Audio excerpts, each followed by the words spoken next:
TG EdCET ద్వారా ఎవరైతే BEd చేద్దాం అనుకుంటున్నారో ఈ వీడియోలో కంప్లీట్గా ఎవరికైతే ఫేజ్ 1లో సీట్ రాని వాళ్ళు కావచ్చు అండ్ ఫేజ్ 1లో ఏదో ఒక కాలేజ్ వచ్చి ఇప్పుడు బెటర్ కాలేజ్ కోసం ఎవరైతే ఎదురు చూస్తుందాం అనుకుంటున్నారో వెబ్ ఆప్షన్స్ ఏ విధంగా పెట్టుకోవాలి సో ఈ వీడియోలో డీటెయిల్గా ఎక్స్ప్లెయిన్ చేస్తానండి. ఒక 6 to 7 పాయింట్స్ ఎక్స్ప్లెయిన్ చేస్తాను సో దట్ మీకు వెబ్ ఆప్షన్స్ పెట్టుకునే వాళ్ళకు కొద్దిగా యూస్ఫుల్ అవుతుంది. సో ఆల్రెడీ ఫేజ్ 1లో సీట్ వచ్చిన వాళ్ళు ఉంటారు కదండి, సో మళ్ళీ మీరు ఫేజ్ 2లో వెబ్ ఆప్షన్స్ పెట్టుకోవచ్చు. సపోజ్ మీరు అనుకున్న కాలేజ్ రాలేదు, ఇప్పుడు బెటర్ కాలేజ్ కోసం మళ్ళీ పెట్టుకోవచ్చు. సపోజ్ మీకు ఫేజ్ 1లో ఏదో ఒక ఏ అనే కాలేజ్ వచ్చింది, ఇప్పుడు ఇది నచ్చలేదు కానీ మీకైతే కాలేజ్లో జాయిన్ అయ్యారు, ఈ కాలేజ్ మీకు ఉంటుంది. ఇప్పుడు మీరు ఏం చేయండి, దీనికన్నా బెటర్ కాలేజెస్ మాత్రమే. సో ఫేజ్ 1లో వచ్చిన వాళ్ళు మీరైతే మిస్టేక్స్ చేయకండి. మీరు 5 కాలేజీలు పెడతారా, 10 కాలేజీలు పెడతారా, 15 కాలేజీలు పెడతారా మీ ఇష్టం. కాకపోతే మీకు ఇందులో సీట్ వస్తే ఇందులో వెళ్ళేటట్టు ఉన్న కాలేజ్ మాత్రం పెట్టాలి. ఎందుకంటే ఇప్పుడు పెట్టిన కాలేజ్లో ఏదైనా కొత్త కాలేజ్ వస్తే ఈ పాత కాలేజ్ అనేది డిలీట్ అయిపోతుంది. సో మీరు పెట్టబోయే కాలేజ్ అన్నీ మీకు నచ్చినాయి, ఏదొచ్చినా నేను వెళ్తా అనుకున్న కాలేజ్ మాత్రం పెట్టాలి. సపోజ్ మీరు ఫేజ్ 2లో కాలేజ్ పెట్టారు, ఎక్కడ కూడా రాలేదు, ఫేజ్ 1 కాలేజ్ ఉంటుంది. సో ఆల్రెడీ సీట్ వచ్చిన వాళ్ళకు ఉంటే పాత కాలేజ్ ఉంటుంది, ఫేజ్ 2లో చేంజ్ అయితే కొత్త కాలేజ్ వస్తుంది. సో ఇది ఫస్ట్ పాయింట్. ఇప్పుడు ఫేజ్ 1లో సీట్ రాని వాళ్ళు మీరు వెబ్ ఆప్షన్స్ ఎట్లా పెట్టుకోవాలి డీటెయిల్గా ఎక్స్ప్లెయిన్ చేస్తానండి. సో మనకు మెయిన్ పాయింట్ వచ్చేసి బీఎడ్. సో చాలామంది బీఎడ్ ఈజీగా సీట్ వస్తుంది అంటారు, కాకపోతే రాదు. ఆల్రెడీ నేను ప్రీవియస్ వీడియోలో చెప్పాను 10,000 మందికి రాలేదు సీటు. సో కొంతమంది ఇంప్రాపర్గా వెబ్ ఆప్షన్స్ అనేటివి పెడతారు. సో వాళ్ళకు రూల్ ఆఫ్ రిజర్వేషన్ తెలియదు, కొంతమందికి మెథడాలజీ వైజ్ ఉంటుందని తెలియదు, అన్ని సీట్స్ ఎలిజిబుల్ అని అనుకుంటారు కానీ అట్లా కాదు. సో బీఎడ్లో సీటు అంత ఈజీ ఏం కాదండి. సో ఇయర్ సీట్స్ కూడా తగ్గించారు, కేవలం 14,000 సీట్స్ మాత్రమే ఉన్నాయి. సో ఫస్ట్ ఈ బీఎడ్లో ఎగ్జాంపుల్ ఒక 100 సీట్స్ ఉంటే మనకు మెథడాలజీ వైజ్ డివైడ్ అయి ఉంటాయి. సో ఈ మెథడాలజీ మీ యొక్క డిగ్రీ పైన డిపెండ్ అవుతుంది. సో ఇక్కడ మెయిన్గా బీఎడ్ చేసుకోవడానికి normal degree students eligible, BTech వాళ్ళు ఎలిజిబుల్. సో మీరు ఏదైతే బీఏ కావచ్చు, బీకామ్ కావచ్చు, బీఎస్సీ కావచ్చు, బీటెక్ కావచ్చు, దాని ప్రకారంగా మీ methodology web options certificate verification తర్వాత you are eligible for maths, you are eligible for physical science, you are eligible for biological science, you are eligible for social, you are eligible for ఎవరన్నా main subject లాంగ్వేజెస్లో వేసిన వాళ్ళకి English, Hindi, Telugu కానీ వస్తుంది. So ఇది ఒక idea వచ్చింది అనుకుంటున్నాను చాలామందికి. సో మీకు ఏవైతే మెయిన్ మెథడ్స్ ఎలిజిబుల్ అని వస్తాయో వాటికి సంబంధించిన కౌన్సిలింగ్ ఇది. సో కౌన్సిలింగ్లో కేవలం ఒక కాలేజ్ ప్లస్ ఒక మెథడాలజీ వస్తుంది. మీరు కాలేజ్లో జాయిన్ అయిన తర్వాత ఇంకొక మెథడాలజీ మీరు పెట్టుకోవచ్చు. సో అది కౌన్సిలింగ్ గురించి. అంటే కొంతమంది ఫేజ్ 2లో రిజిస్ట్రేషన్ చేసుకున్న వాళ్ళు ఉంటారు కాబట్టి కొద్దిగా డీటెయిల్గా చెప్తున్నాను. సో ఇవి మనకు మెయిన్ పాయింట్స్. సో ఇప్పుడు వెబ్ ఆప్షన్స్ ఎట్లా పెట్టుకోవాలంటే, సో కొంతమందికి మ్యాథ్స్ ఫిజికల్ సైన్స్కి ఎలిజిబుల్ అని వస్తుంది, మ్యాథ్స్ ప్లస్ ఫిజికల్ సైన్స్. కొంతమందికి ఫిజికల్ సైన్స్ బయాలజికల్ సైన్స్ అని వస్తుంది. కొంతమందికి ఓన్లీ సోషల్ వస్తుంది, కొంతమందికి మ్యాథ్స్ ప్లస్ సోషల్ వస్తుంది, కొంతమందికి లాంగ్వేజెస్ వస్తుంది. సో ఇలా రకరకాలుగా వస్తుంది.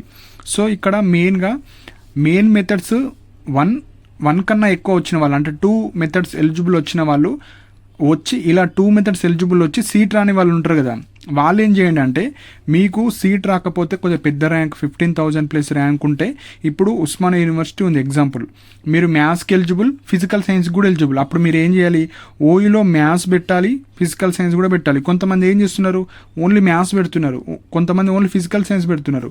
మ్యాథ్స్ పెట్టాలి, ఫిజికల్ సైన్స్ పెట్టాలి. అప్పుడు మీరు మ్యాథ్స్కి కొన్ని సీట్స్కి ఎలిజిబుల్ అవుతారు, ఫిజికల్ సైన్స్కి ఎలిజిబుల్ అవుతారు. సపోజ్ మ్యాథ్స్లో రాకపోతే ఫిజికల్ సైన్స్లోనే వస్తుంది, ఫిజికల్ సైన్స్లో రాకపోతే మ్యాథ్స్లోనే వస్తుంది. సపోజ్ అదేవిధంగా ఉస్మానియా కాకుండా ఏదో ఒక ప్రైవేట్ కాలేజ్ మీరు అనుకున్నారు, ఒక ప్రైవేట్ కాలేజ్లో నాకు సీట్ రావాలి, అందులో సపోజ్ మీరు బయాలజికల్ సైన్స్, ఫిజికల్ సైన్స్ రెండుకి మీరు ఎలిజిబుల్. సో ఫిజికల్ సైన్స్ ఉంది, బయాలజికల్ సైన్స్, ఫిజికల్ సైన్స్. మీరు ఓన్లీ బయాలజికల్ సైన్స్ పెట్టారు, ఫిజికల్ సైన్స్ పెట్టలేరు, లేదంటే ఫిజికల్ సైన్స్ పెట్టలేరు, బయాలజికల్ సైన్స్ మాత్రం పెట్టారు.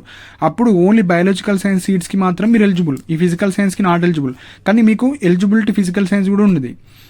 మీకు సపోజ్ ఏవైతే 2 మెథడ్స్ ఎలిజిబుల్ ఉన్నాయి వస్తే మీరు 2 పెడితే మీకు సీట్ రావడానికి అవకాశాలు ఉన్నాయి.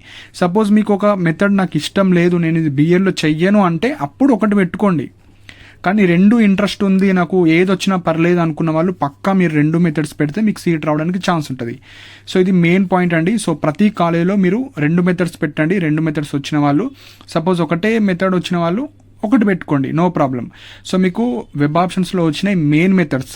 సో అవి డైరెక్ట్గా మీరు ఎలిజిబుల్ అవుతారు బీఎడ్ చేసుకోవడానికి. సెకండ్ మెథడ్ మీరు ఎలిజిబుల్ అయ్యే మెథడ్స్లో కావచ్చు ఆర్ లాంగ్వేజెస్లో మీరు ఏదో ఒకటి తీసుకోవచ్చు. సో ఇది మనకు మెయిన్ పాయింట్.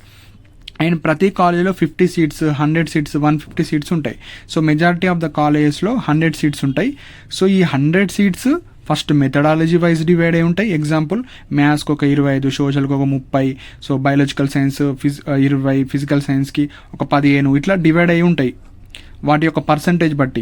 సో డివైడ్ అయిన తర్వాత ఈ 25లో మళ్ళీ క్యాస్ట్ రిజర్వేషన్స్ ఉంటాయి. సో ఇప్పుడు ఎస్సీ అనుకోండి 15% ఒక ఇద్దరిని కావచ్చు, ముగ్గురిని. ఎస్టీ 10%, ఇద్దరిని తీసుకుంటారు. బీసీబీ 10%, ఈడబ్ల్యూఎస్, ఇలా ప్రతి మెథడాలజీలో డివిజన్ ఉంటుంది. మళ్ళీ ఉమెన్ రిజర్వేషన్ 33%, పిహెచ్ 5%, ఇలా అందరికి ఇచ్చుకుంటా పోతే మీకెన్ని వస్తాయి? 2, 3 మీ కేటగిరీలో వస్తాయి. అన్ని క్యాస్ట్లకు వస్తాయి అట్లా. సో అప్పుడు ఇంత కాంపిటీషన్ ఉంటుంది. మీరు సింపుల్గా 4-5 కాలేజీలు పెట్టి, 10 కాలేజీలు పెట్టి, 20 కాలేజీలు పెడితే రాదు. ఎందుకు? మీరు ఒక కాలేజీలోనే మీకు ఈ 100 డివిజన్లోనే 2-3 సీట్లే మీకు. ఆ 2-3 సీట్లు అంటే మీరు 10 పెడితే 20 సీట్లకు ఎలిజిబుల్. సో అట్లా మీరు కేటగిరీ వైజ్ చూసుకోండి. మీ కేటగిరీలో టాప్ వస్తేనే మీకు సీట్ వస్తుంది. సో అందుకే 10,000 మందికి ఎందుకు రాలేదంటే సీట్స్ చాలా ఉన్నాయి, మిగిలిపోతాయి. ఎందుకు మిగిలిపోతాయి? మీరు 4-5 కాలేజీలు పెడతారు, 10 కాలేజీలు పెడతారు. కొంతమంది 20-30 పెట్టినా రాదు, ఎందుకంటే కొద్దిగా ర్యాంక్ ఎక్కువ ఉంటుంది. సో అందుకే మీరు ఇప్పుడు ఫేజ్ 2లో ప్రాపర్గా వెబ్ ఆప్షన్స్ పెట్టండి. సో అవి మెయిన్ పాయింట్స్ అండి. ఈ రూల్ ఆఫ్ రిజర్వేషన్ ఉంటుంది, మెథడాలజీ వైజ్ ఉంటుంది. సో అందుకే ప్రాపర్గా పెట్టుకోండి. సో ఇప్పుడు ప్రియారిటీ ఆర్డర్కి ఎట్లా ఇవ్వాలంటే ఫస్ట్ మీకు యూనివర్సిటీ కాలేజెస్ ఉంటాయి, ఉస్మానియా కావచ్చు, కాకతీయ కావచ్చు, ఇలాంటి. నెక్స్ట్ గవర్నమెంట్ కాలేజీలో ఒక 2-3 ఉంటాయి, ఎయిడెడ్ కాలేజీలు కూడా 1-2-3 ఉంటాయి. అవి పెట్టుకోండి. అవి పెట్టుకున్న తర్వాత మీరు నెక్స్ట్ ఎవరైతే మీ ఓన్ డిస్టిక్, సపోజ్ మీది నిర్మల్ జిల్లా అనుకుంటే మీకు ఏ యూనివర్సిటీ కింద వస్తారు? ఎగ్జాంపుల్ ఇప్పుడు హైదరాబాద్ ఉంది, హైదరాబాద్ ఉస్మానియా యూనివర్సిటీ కింద వస్తుంది. మన కాలేజ్ పీడిఎఫ్ ఉంది వెబ్సైట్లో, ఆ కాలేజ్ పీడిఎఫ్ డౌన్లోడ్ చేసుకుంటే మీకు ఉస్మానియా యూనివర్సిటీలో అండర్లో ఉన్న అన్ని బీఎడ్ కాలేజెస్ ఉంటాయి. ఆ బీఎడ్ కాలేజ్లో ఫస్ట్ మీకు నచ్చినవి పెట్టుకోండి.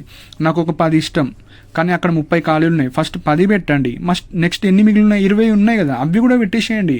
మీకు ఎట్ లాస్ట్ బీఎడ్ సర్టిఫికేట్ కావాలి. మీరు ఎక్కడ చేశారు, యూనివర్సిటీలో చేశారా, 100% వచ్చిందా, 80% వచ్చిందా, అవసరం లేదు.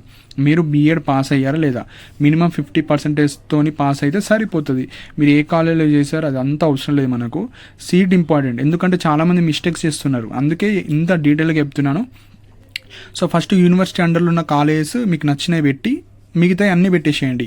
మీరు వెళ్ళారా సెకండరీ, మనకు seat important first. So next మీ ఓన్ డిస్ట్రిక్ట్స్. ఇప్పుడు ఎగ్జాంపుల్ కాకతీయ యూనివర్సిటీ ఉంది అంటే వరంగల్ కావచ్చు, ఆ వరంగల్ చుట్టుపక్కల మీరు అనుకున్న ఒక జిల్లాలో ఒక 5 కాలేజీలు ఉన్నాయి. 5 పెట్టిన తర్వాత మిగతా ఒక 10-15 ఉన్నాయి చుట్టుపక్కల డిస్ట్రిక్ట్స్, అవి కూడా పెట్టేసేయండి. మళ్ళీ nearby district, next far district. So దూరంగా కొద్దిగా ఒక 2 hours జర్నీ, 3 hours జర్నీ అలాంటివి ఉన్నాయి, అన్నీ పెట్టేసేయండి. సో అలా మీరు ఎన్ని పెడితే అన్ని మంచిది. మీకు ఎగ్జామ్లో క్యాండిడేట్ 10 పెడతాడు, 20 పెడతారు, 30 పెడతారు, 40 పెడతారు, మీ ఇష్టం. మీరు first college, second, third, fourth, fifth ఇలా పెడితే ఫస్ట్ కాలేజ్ చూస్తారు. ఇందులో మీ కేటగిరీలో మీరే టాప్ ఉంటే మీకు సీట్ ఇవ్వడం జరుగుతుంది. ఇవి చూడరు. ఇక సపోజ్ ఫస్ట్ కాలేజ్ చూసారు, రాలేదు, సెకండ్ చూస్తారు, థర్డ్, ఫోర్త్, ఫిఫ్త్, ఇక్కడ కూడా రాలేదు, ఈ 5th కాలేజ్లో వేకెన్సీ ఉంది, ఇది ఇస్తారు. సో ఇట్లా priority order top to bottom చూస్తారు. కాబట్టి మీరు ఎన్ని ఎక్కువ పెడితే అన్ని లాభాలే కానీ నష్టాలు అయితే కాదు. సో ఎక్కువ వెబ్ ఆప్షన్స్ అనేవి పెట్టాలి.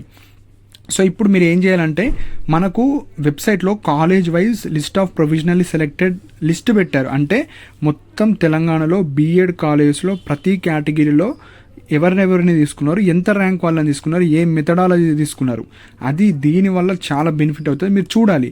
సపోజ్ మీరు ఒక 5 కాలేజెస్ అన్నారు, మీకు ఎందుకు రాలేదు? ఈ 5 కాలేజెస్ ఓపెన్ చేయండి. 5 కాలేజెస్లో మీరు బీసీబీ అయితే బీసీబీ లాస్ట్ కట్ ఆఫ్ ఎంత ఉంది? సపోజ్ అక్కడ 6,000 కట్ ఆఫ్ ఉంది. సో మీకు వచ్చేసి ఒక 7,000, 8,000, 9,000 ఉంది. సో ఇక్కడ 6,000 కట్ ఆఫ్ అంటే మీకు సెకండ్ ఫేజ్లో ఛాన్సెస్ ఉంటాయి. కొంతమంది జాయిన్ అవుతారు, కొంతమంది జాయిన్ అవ్వరు. సో అప్పుడు మీరు ఏం చేయాలి? ఈ కాలేజ్ నియర్ బై కాలేజ్ ఏవైతే ఉన్నాయో అవన్నీ మీరు పెట్టుకోవాలి.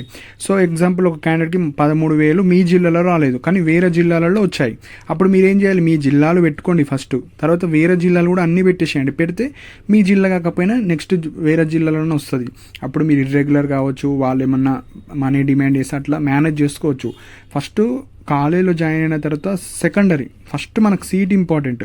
సో సీట్ ఇంపార్టెంట్ కాబట్టి మీ జిల్లా అని కాదు, వేరే ఏ జిల్లాలో వచ్చినా మీరైతే చేయడానికి ట్రై చేయండి. So keep more college. So first ఒక లిస్ట్ ప్రిపేర్ చేసుకోండి. లిస్ట్ ప్రిపేర్ చేసుకొని మీకు ఏ కాలేజ్ కావాలో అవి రెడీ చేసుకొని పెట్టుకోండి. వెబ్ ఆప్షన్స్ పెట్టేటప్పుడు ఎక్కువ కాలేజ్ పెట్టడానికి ట్రై చేయండి. సో ఇప్పుడు ఎవరైతే ఫేజ్ 1లో రిజెక్ట్ అయిన వాళ్ళు కావచ్చు, ఎడ్సెట్ ఎంట్రన్స్ రాసి ఫేజ్ 1లో రిజిస్ట్రేషన్ చేసుకోని వాళ్ళు, మీకు లాస్ట్ డేట్ 2 సెప్టెంబర్ అండి. సో అంతలోపు మీరైతే రిజిస్ట్రేషన్ చేసుకోవాలి. రిజిస్ట్రేషన్ చేసుకున్న తర్వాత మీకు వెబ్ ఆప్షన్స్ ఛాన్స్ ఇస్తారు.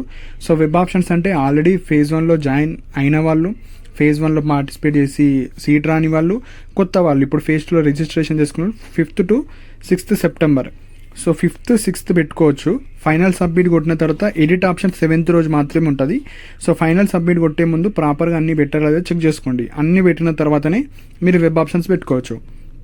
సో ఫేజ్ 2 రిజల్ట్స్ వచ్చేసి 11th September. So 11th September రోజు మీకైతే వెబ్సైట్లో అప్డేట్ చేస్తారు మీకు ఏ కాలేజ్ వచ్చిందో. ఆల్రెడీ ఫేజ్ 1లో సీట్ వచ్చిన వాళ్ళు ఏదైనా కాలేజ్ చేంజ్ అయితే మీకు ఫేజ్ 1 కాలేజ్ ఆటోమేటిక్గా డిలీట్ అయిపోతుంది. ఫేజ్ 2లో ఏది ఉందో అదే ఉంటుంది. సపోజ్ మీకు ఫేజ్ 2లో సీట్ చేంజ్ కాలేదు, ఫేజ్ 1ది ఉంటుంది. సపోజ్ కొత్తగా రిజిస్ట్రేషన్ చేసుకున్న వాళ్ళు మీరు ఎక్కువ కాలేజ్ పెడతారు, ఏదో ఒక కాలేజ్ వస్తే ఆ కాలేజ్ వెళ్ళి జాయిన్ అయిపోతారు.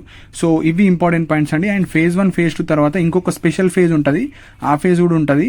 సో ఫేజ్ 1, ఫేజ్ 2లో జాయిన్ అయిన వాళ్ళు మిగతా సీట్స్ అన్నీ మనకు స్పెషల్ ఫేజ్లో ఉంటాయి.